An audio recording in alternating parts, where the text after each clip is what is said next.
नमस्कार दोस्तों, मैं आचार्य रेखा परम आनंदम ट्रस्ट की ओर से आप सभी को मकर संक्रांति की ढेर सारी शुभकामनाएं। दोस्तों, ज़्यादातर लोग ईसवी संवत के बारे में ही जानते हैं, जो अभी 2024 ईस्वी चल रही है।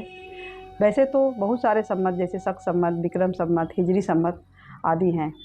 हालांकि कुछ लोग इन संवतों को भी जानते हैं, पर दोस्तों सनातन परंपरा में प्राचीन संवत सप्त ऋषि संवत है, जिसे लोग कब का भूल चुके हैं। आज मैं इसी सप्त ऋषि संवत के बारे में बात करूंगी। दोस्तों, आज सप्त ऋषि संवत 8801 का पहला दिन है। यह काल 100 वर्षों के बाद आता है। सप्त ऋषि संवत हमारे भारतीय इतिहास का आधार है। सप्त ऋषि संवत को फादर ऑफ ईरा भी कहते हैं।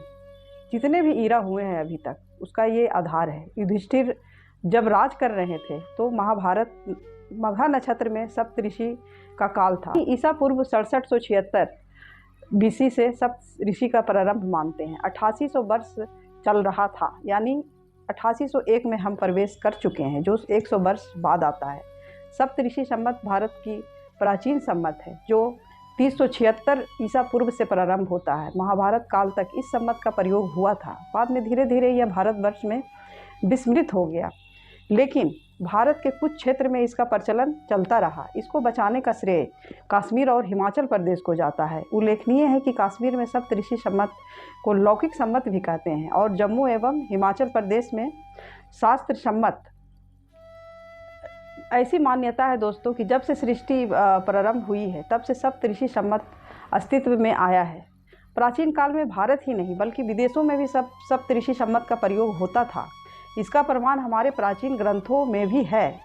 जैसे महाभारत, राजतरंगिणी, श्रीलंका के प्रसिद्ध ग्रंथ महावंश आदि में इसका विस्तार से वर्णन है।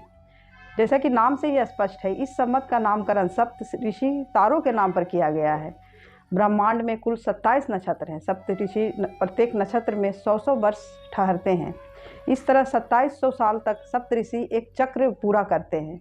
इस चक्र का सौर गणना के साथ तालमेल रखने के लिए इसके साथ 18 वर्ष और जोड़े जाते हैं, अर्थात 2718 वर्षों का एक चक्र होता है। एक चक्र की समाप्ति पर फिर से नई गणना प्रारंभ होती है। इन 18 वर्षों का सर्प काल कहते हैं। जब सृष्टि प्रारंभ हुई थी, तब सप्त ऋषि श्रवण नक्षत्र पर थे और आजकल अश्विनी नक्षत्र पर है।